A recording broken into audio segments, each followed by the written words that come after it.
All right, and welcome back into the Irish Goodbye. We're your hosts, Shane and Jason. Two people who at least role play at fantasy football owners. Not very well in some years.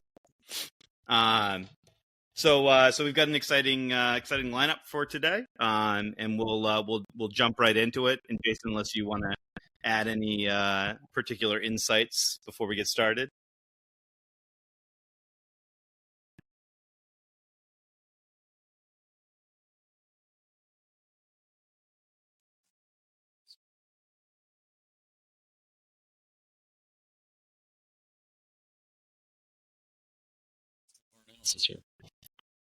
And Jason speaks for both of us as we both are disappointed with the scoring this week.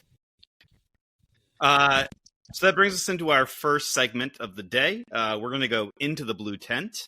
This will be the worst game of the week. And this one was not a difficult decision, as much as it pains me to say. But the absolute worst matchup of this week were the two, I believe, lowest scoring teams of the week. Cardinals versus the fat guy in a little end zone. My notes on this one is nothing good to say. It was bad. Yeah. End of note. I think that is the only. I was looking at it. If there's any bright spot here, it is probably that Mayfield looked pretty good. Some changes there with the team. Godwin's out for a number of weeks, so on and so forth. Looked good, for what else happened in that game. If the other players can put it together, which some of these guys, will. For the Cardinals, things look pretty good there. I think for Chuck, again, a lot of underperforming, which I think will be a theme here. But things that you would not expect to happen again, or most likely not happen again. Knicks, not really doing much of anything, so on and so forth. But you could say the same for you about Chase, but not a great start to the season. What are you going to do? Long season to go. Cry about it and build up on my podcast Bonafides. So, all right. Well, there's no reason to belabor that point. We will just jump right in to our training staff checkups. So this is going to be when we look at each game of the week. We're going to be picking our heroes of the week and our IR designees. So that'll be the people that won the game or were impressive on a winning team, and the people that lost the game. And no place to start like the worst matchup of the week to get that over with. And so looking at the Cardinals versus Fat Guy in a little end zone, we'll look at the hero for Fat Guy in a little end zone. And I'm going to pick Courtland Sutton as the hero of that game. It's a great pickup by Chuck. He definitely is going to take a lot of targets this year. I think he's going to be a huge part. If Chuck's team can turn it around and build up some momentum, it's going to be Courtland Sutton's going to be a big part of that winning. Yep. I would agree, and he's got the stack with Knicks. So as goes one, so so goes the other. And he this is like a 5th round pick, I think Sutton was, which looking at some other players that were drafted in the 5th, you got some similar level talents, but I think, for instance, like Waving Cats with Pickens in round 5. You know, looking at that, early returns. Watch some clips of Pickens basically being checked out on any play that he wasn't directly involved in. So, if you're looking at similar picks in that offense, it's going to be a good one, I think. So I'm going to push back a little bit on one piece of your analysis there, which is Bo Nix and Cortland Sutton. As goes one, so goes the other. I think Cortland Sutton's going to have a great year, and I don't necessarily feel the same about Bo Nix right now. I think that Chuck might be needing to look at a different quarterback, because I don't think that stack is going to stack. I guess we will. I mean, that's true. That is true. That's true. It's. I guess you really don't know in your second full, season of for a quarterback that can be rough, especially for a guy who is one of those kind of. He's just pretty mobile, but if he's forced to throw, just throw. Guys have a lot more tape to watch on him this year than they did last year. So. So going to the least valuable, our IR designee. The IR designee. It was. I mean, so I kind of went back and forth, looking at looking at how close the game was. I am going to go with Jamar Chase. Because that's your star guy. Number 1 pick, 4.6 points. I mean, even if he gets a couple more catches, a couple breaks, a couple more yards you win the game. So that is rough from your guy who needs to show up to lose by a 4-point spread. I'm going with Chase on that one. 100%. Also, I mean, fun little stat. Now, granted, Matthew Golden had 11 return yards, but Chase had the least number of yards of my wide receivers. Not exactly what you want from your 1-1. I would expect it won't happen again, but it is a shame that it happened in a extremely winnable game. Yeah, it was brutal. Nothing to do about it, but on to next week. But I completely agree with you. Chase is the IR designee of the week. So that brings us up to our next matchup, the Chinese Waving Cats versus the Superb Owls. And the hero for this game, I got to be honest with you, I cheated a little bit. We're in our second part of this segment, and I'm already breaking the rules a little bit, but there are rules. So I'm going to go with 2 people who are the heroes. And that's Garrett Wilson and Michael Pittman Jr. Both of them came out with just fantastic games. Pittman, I feel like, was left for dead by everybody in the offseason. And Richardson is right. Well, yeah, absolutely. And I mean, maybe this is a fluke, but I don't think so. I think Daniel Jones might be more competent, and maybe it's the Giants' fault to a certain extent, or it's always the Giants' fault, or Shane Steichen's genius. I mean, it's one or the other. And then Garrett Wilson he put on a show, and he clearly showed that he should have been more valued as well in the offseason. So I think those 2 things bode well.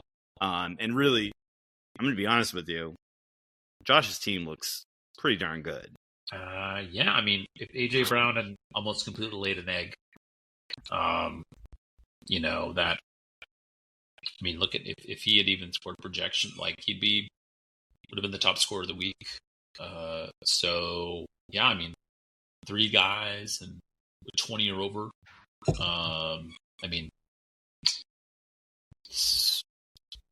When that's happening on your team, things are going to go well. I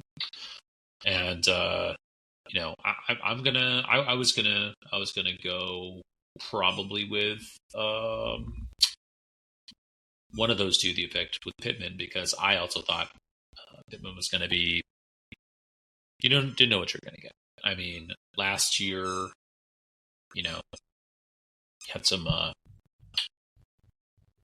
games where he looked like what he could have looked like, but such inconsistent quarterback play and game planning and so on and so forth. He looked like what you would have expected he would look like last year if you had drafted him last year. So yeah, I agree on that one. I think you wanted to go with. I think you also want to introduce the IR designee for this one as well. Absolutely. Again, breaking my own rule. Drum roll, please. Right, and the IR designee for the Chinese Waving Cats is the general manager of the Chinese Waving Cats, Ken Lettieri. Owner, general manager. Just again, this was the concern that we had brought up when we looked at his team before the season began, which is the wide receivers. And guess what? They did exactly what we thought they would do. Not much. Granted, like Gibbs didn't necessarily have his game. Taylor didn't have his game. I mean, they have points and it's fine. But look at that wide receiver. Even if you take Tank Bigsby away and throw in his beloved Jaden Higgins, we're talking about, value pick, Jaden Higgins. 15 points between 4 spots. And bad as I was, Ken was real bad. I mean, and the word of the injury, that's bad. It's bad luck. But again, if you, in this matchup at least, I can't, he did only score, I think 7 points less than me. However, Josh Allen being, third and fourth quarter, especially Josh Allen on Monday night, or Sunday night, that inflated the numbers a bit.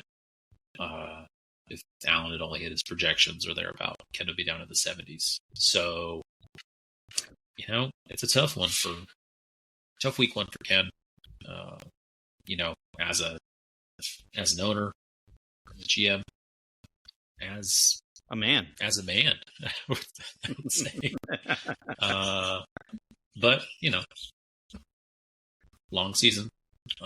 But most importantly, he remembered his anniversary. And so congratulations to him on that. Yes. On another happy anniversary there. Happy anniversary to Ken. And honestly, maybe that some of these maybe he'd been planning it for a couple weeks and that distracted him during the draft. But he's probably going to regret that at least a little bit by the end of the season. All right, so moving on to our next game, which I had pegged as the game of the week. Jason, just to remind you, you had the worst game of the week pegged as the game of the week, which I did. To a certain extent, I guess it sort of was the game of the week, as in it was the worst game of the week. Not in the way that it was a game of the week. But the one I had pegged, which also turned out not to be much of a game, the Bare Naked Hades versus the Draft Day champion three-peat. And Pat, if you could rename that team, it's too long for me to say on these segments. Yeah, confusing. So looking at this game, and the hero for Pat's team, I won't mention the whole team name anymore. It'll just be Pat's team in colloquial here. I am going to go with a player that I ragged on last week. And questioned Pat for doing it, said that this was going to be the weakness of his team, but came out and delivered a solid performance, and that's JJ McCarthy. Had a very competent game.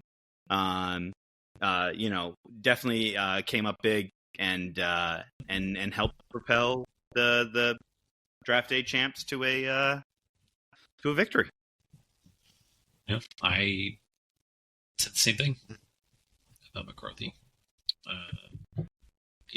Wasn't sure about him. Still not sure about him, honestly. It's the Bears. And it was like this furious comeback, so on and so forth. The Bears lost the game. But he still performed better. Did a lot better than my quarterback. I was on the fence too with I think Debo? McCarthy clearly is the one, but Debo Yeah.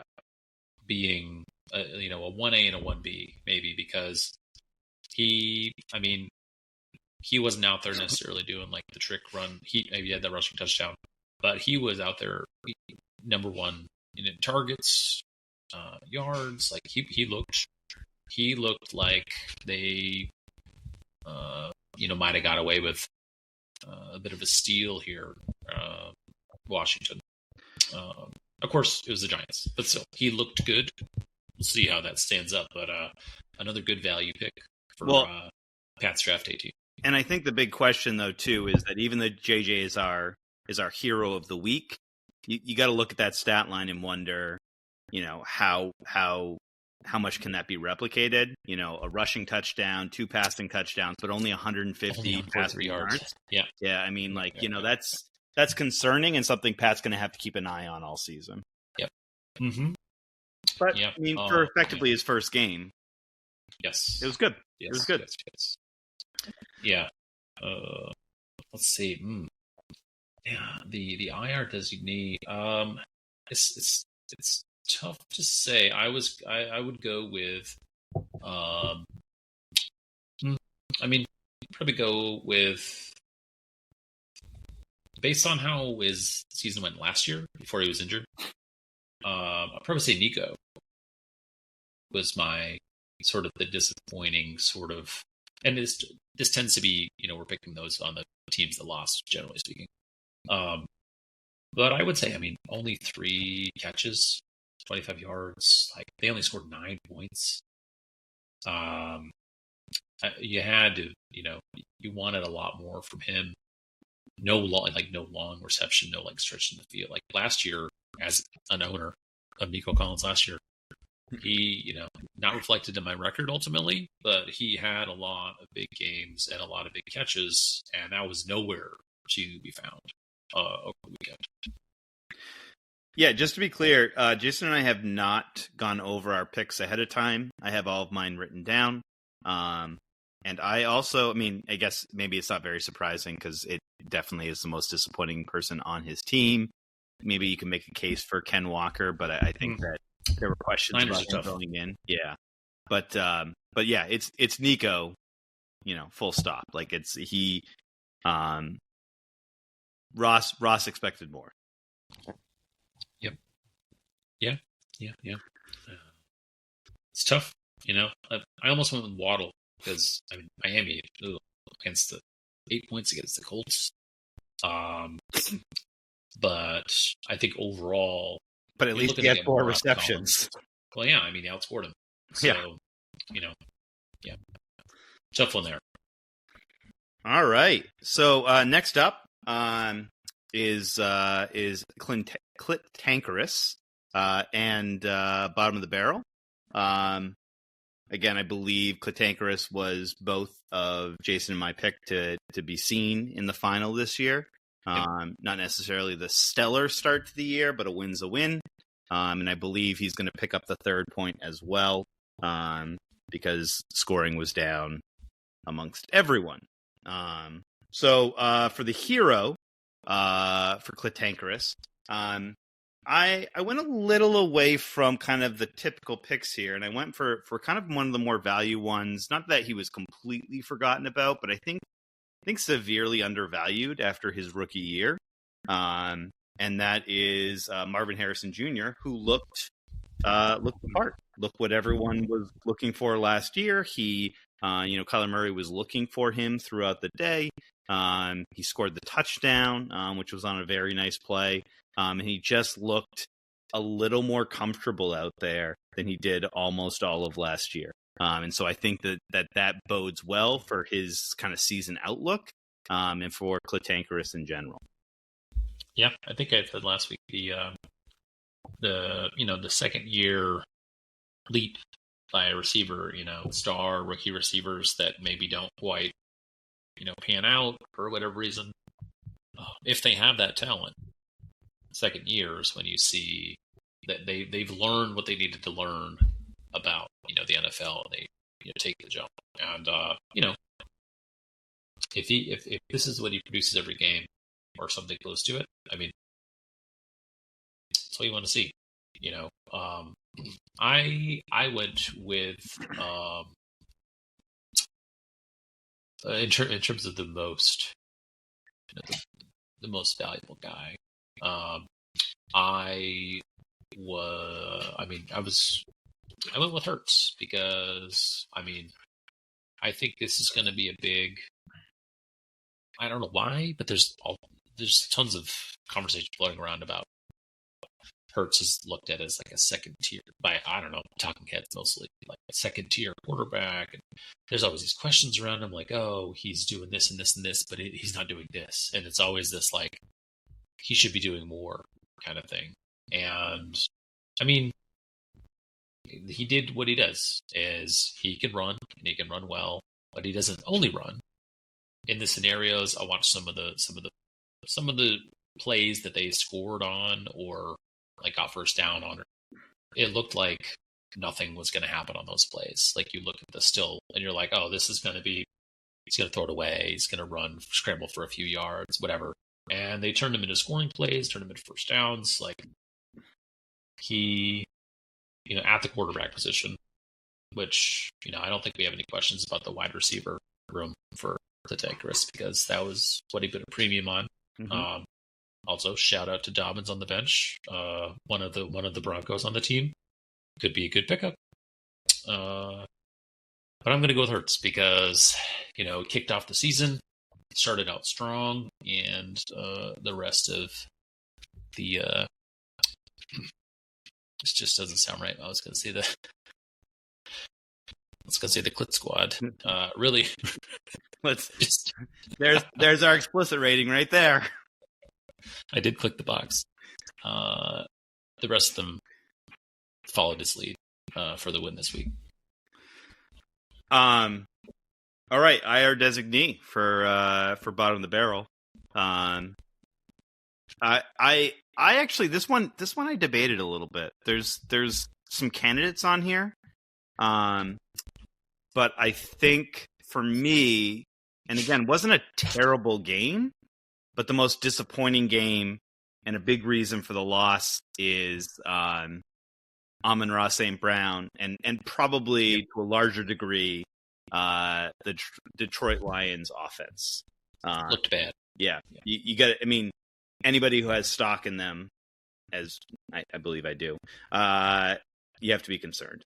And so I definitely am putting Amon-Ra St. Brown on there. I'm sure there's going to be better days ahead. And 4 for 45 as far as a down day is not the worst thing in the world, but certainly not what he was expecting out of him. Right. No scores, no big plays, which are his thing. I went with Terry McLaurin, who again, you had Debo got 5 more catches than him, like I think another 50 yards, that rushing touchdown. After the whole hold in at camp and all that stuff, in a game that bottom of the barrel only lost by 10, that's tough to swallow.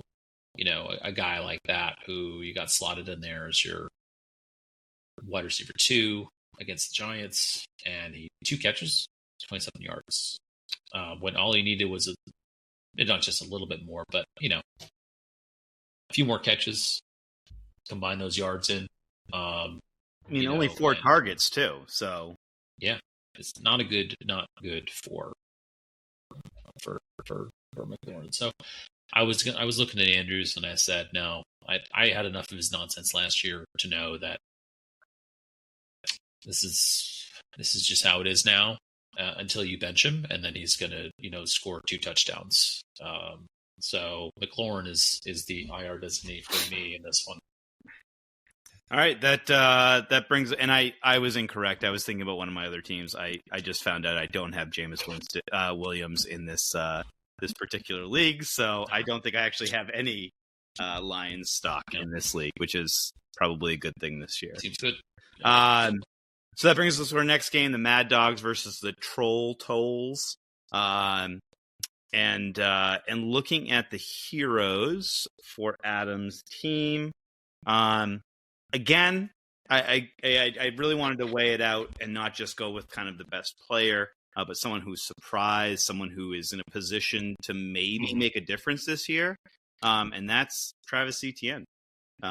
Huge surprise, especially after Adams waited on running back. Pick. Yeah, just a huge performance by him, and has got to make Adams feel pretty good. I mean, certainly there's still questions. There's, does Tootin come in and take over at some point, being this regime's guy? But for right now, Travis Etienne looked the part. He looked explosive. He was making cuts. He was doing everything he needed to do, and he looked like the guy that we all drafted so high just a couple of years ago. Yep. Made me regret not picking him a couple times through and thinking, no, maybe I'll wait one more turn around, and I wish I had, at least so far. I actually agree with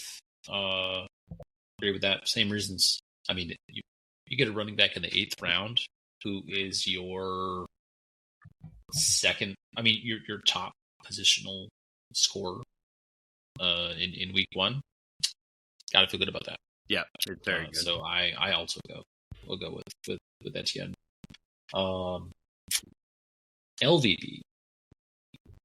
I mean, I think this was a tough one. I think for what you would have hoped to get from them, it's tough because Chubb, questions there anyway. Pacheco, same kind of deal. Like, this was a tough one. But I think probably got to look at, for me, is I kind of went with the tie to both wide receivers. Since you already broke the rules, I'm going to continue to break the rules. Excellent. Jameson Williams and Rashad Bateman. I had Bateman last year, and he had every other week, it seemed, he'd have a week with like 4 points. The next week he would have like 19, and then like 5, and then he'd score like 17. Up and down, but only 2 catches in a game with 81 total points. That is not what you want to see. And then Williams, similar reasons to Amon-Ra. 4 catches. I think he had like 1 rush on like an end around, whatever. Like, both those guys together. If it weren't for the 2 Ravens on your other team, then this score would have been much worse, and honestly probably would have got me that sole point that I wish I could have got, even though I lost. So Williams and Bateman tie for the IR designated match for me. And I'm going to show kind of my running back bias here, and I know you said Pacheco had question marks and everything, but for starting running back on what is many are proclaiming to be one of the better teams in the league this year. I just think when you're looking at 4.8 points, that's too much. And so for me, the IR designee is Isaiah Pacheco. He needs to, again, even if he's putting up an 8 spot or something like that, at least he's doing something. But when you've got 25 rushing yards, 3 receiving yards, 3 catches for 3 yards. Yeah, that's 2 catches for 3 yards. Yeah, that's not a starting running back right there. And so to me, that's probably the biggest disappointment. I tried to figure out workshop a way to be able to get Derrick Henry to be the IR designee based off of the fumble that lost the game, but I couldn't figure out how that actually applied to our fantasy league. So I'm going maybe in real life. Yeah. Although he might hear this and make a trip to your home, and you don't want that guy. That sounds wonderful. That sounds like a fantastic way to die.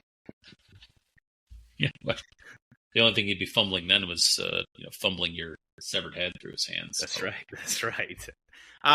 Which brings us to our last matchup, the Malcolm Death Squad versus Points a Latte Half Calf. Yeah. Which also way too long of a name. Yeah. while Too I long. I applaud the creativity, it's gonna be too much. So it's gonna be Ray's team. Race team. Also, I'm trying to figure out: is there another layer of wordplay here I'm missing, or is calf spelled? Is it supposed to be calf like the muscle, or I think it's or the muscle because he's got Christian McCaffrey on his team, I believe. Okay. So yeah, So it's kind of a double. right. He's working with a half Okay, it could calf. be either one. Yeah. Interesting. So, which brings me to my hero, mostly because we knew this was going to happen, Well, and I will celebrate the man every single time it happens because he hurt me so much. But Christian McCaffrey is 100% the hero of the team. Yeah. After all of the naysayers, after the midweek scare of is he in, is he out, will he play, will he not, after it's seemingly half of the rest of the San Francisco 49ers offense got hurt, Christian McCaffrey did not. Now, he didn't look fabulous or anything. He was fine. He was serviceable. I mean, I think the Seahawks are probably going to be a pretty decent defense this year, so maybe he's going to look a lot better against some weaker opponents, but he was definitely the hero of the week. The catches. Yeah. 9 catches. Yeah. For 73 yards. But 73 yards, 22 rushes for 69 yards. But look at all the touches. 31 touches. And after the game, he said he felt great. Yeah, well, unlike both of us, that's right. He felt great after the game. I agree, begrudgingly. Wish that it had happened last year to a better man, being myself. And then you would have never had to have been hurt by him because it would have been me enjoying his talents instead.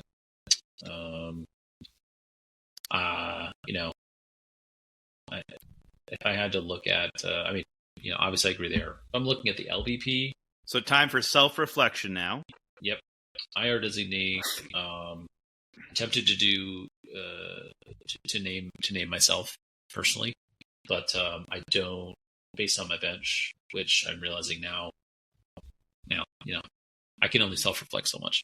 I'm going to go with Joe Burrow, who I was peer pressured into drafting. I don't regret it, but this is what I was worried about: is just 113 passing yards. Like, I know it's the Browns, and their defense is usually pretty relatively stingy, but I mean, come on, 113 yards. What was that all about? Only 14 completions. I got to tell you, Jason, I am absolutely blown away. Again, based off of not having communicated, talked about this, anything. Because I mean, you could have easily gone with a T. Higgins. You could have gone with. It's Burrow's fault, though. Or Brian Thomas Jr. even wasn't much of a game, and just the fact that he got that touchdown was pretty much it. A rushing touchdown at that, one reception, But I also wrote down Joe Burrow because you expect pretty solidly 20 points out of him every week, and then with upside. You don't expect this type of floor from Joe Burrow. You do not. Less than half of his projected points were scored. And, I was, doing the usual, trying to make myself feel better by saying, well, if he had done this and then Higgins maybe done this and that. Fortunately, at least in that regard, Ray's team handily destroyed me. So, you didn't really have that, the Tuesday morning quarterbacking. You mean the type that I had? Yes, precisely. Yeah. The what ifs, the whispers were. Did I think about putting Ty Warren in over TJ Hawkinson? And the answer is yes, but I thought that's stupid. Don't tinker. Crazy. Yeah, don't be a silly person. Yeah. I have Jamar Chase on my team. Right, exactly. He'll take care of it. Play the chalk. Play the chalk. Again, carry that over into your Burrow selection here. Burrow is across. Is Burrow going to be this year's Chris McCaffrey? No, they always start slow. That's the thing. So I hope you're right. give it time. Well, no, I have to be right because I have Jamar Chase at number 1 pick overall. So Yeah. All right. So that brings us to that wraps up that week. Thank goodness we never have to talk about it again. Get out of the way. Yeah, it's going to be all sunny days from here on out. It's going to be great. I'm so excited. So that brings us to next week. And we're going to be looking at, first we're going to look at full health. So this is the matchup of the week. These are the two teams that I think are going to provide the most exciting matchup of the week, closest matchup, and have some to, kind of start to shake out who's the top of the league. So Jason, do you want some time to pick yours, or do you have yours locked in? I got mine. All right. I want to see if we did not discuss this beforehand, so I've got mine written down. So all right, so go ahead. Who'd you go with number 1? Or the matchup of the good matchup of the week? The matchup of the week is going to be Points a Latte half calf versus the Troll Tolls. That's what I said. And obviously too, you got, 2 1-0 teams going up against each other. You've got 2 teams that are firing on all cylinders right now. You've got Ray, who just has the stable of running backs, which has got to make everybody in this league jealous. I know I am. And then on top of it all too, he's got JSN, Justin Hurt. Like, it's just embarrassment of riches. I'm a little bit upset with my former podcast host. And then Adams on the opposite end has one of the best wide receiver core. Yep. Good matchups this week too. So it's gonna be an exciting one to watch. And once Ray figures out who his tight end is, it'll be fun. Yeah, it's gonna be. It's a couple of Lamb and McConkey are gonna have some. I would assume some pretty big games. So yeah, should be fun to watch for sure. And that one seems kind of a no brainer. We have the other 2 1-0 team matchup is not going to be as exciting as this one by far. Yeah, no, I don't. So the worst matchup of the week. So this one is headed for the blue tent. Yeah, headed for the blue tent. Maybe already are in the blue tent. Maybe they're starting in the blue tent. They may be. At least one of the teams definitely is starting in the blue tent. And I went with, based on that, I have a feeling that we may have picked the same one again. Waving Cats versus Mad Dogs. We did pick the same one again. Waving Cats, again, for reasons previously stated. Mad Dogs, who overperformed, I think, based on the Ravens' performance. If you bump that down to even average numbers, week 1 looked way worse for them. So I think this is going to be a matchup to watch if you enjoy pain, suffering, car accidents. Just if you are a sadist or a masochist or and anything in between, this is the one for you. Jason, my notes for this matchup are: Chinese Waving Cats has Josh Allen. End of list. Allen versus Jackson is the big. If this were we saw how that ended already, but I don't think it's going to end that way this time. I don't think so, because unlike the real life builds, Josh Allen doesn't. There could be some bright spots. But, Jahmyr Gibbs and Jonathan Taylor. Don't get me wrong, but there's Taylor just not versus a lot else. the Denver defense. Colts, I think, have a bit of a letdown after week 1. It's gonna be a rough one. I do have to, on Ken's behalf, I do have to say, Dalton Kincaid, good first week, 100%, 4 catches, touchdown, almost 50 yards. If that's your tight end, if you're getting that near every week, the touchdown obviously a big one, but 4 targets, 4 receptions. I mean, you could do much worse. So, I'll throw you a bone there. But I would say on the other side of the ball too, Mad Dogs, I feel like is uncharacteristically weak this year.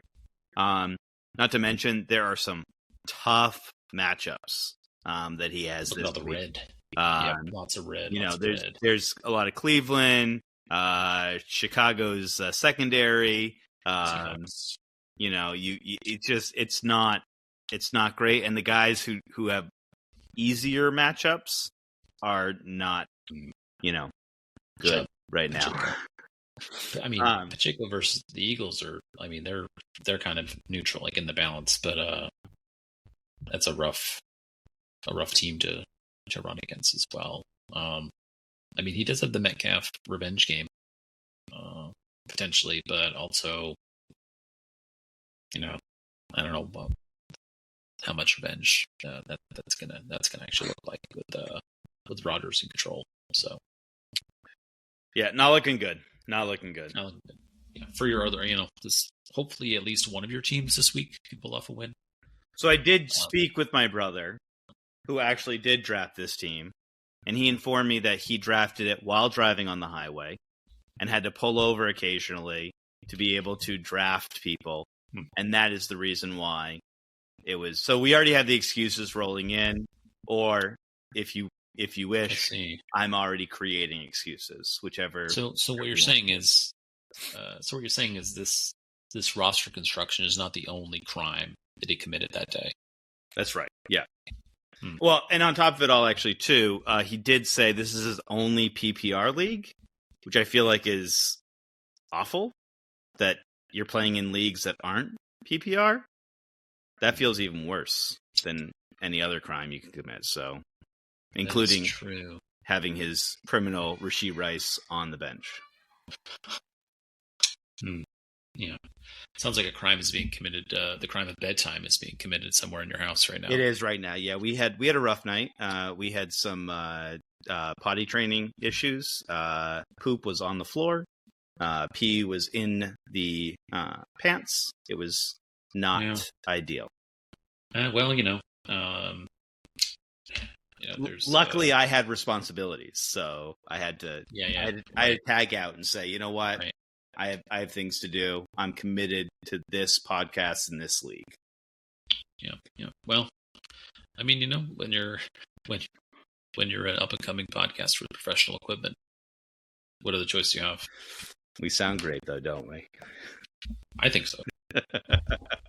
All right, I think that does it for this week. Thanks everyone for joining us. If you disagree with us, we don't care. Make your own podcast. Too bad. We'll be here next week. More things you don't agree with. You're welcome for the free content, everyone. Enjoy. Mm-hmm. Yeah. Good luck this week, or except don't. For who am I playing? Ross. Yep. Good week.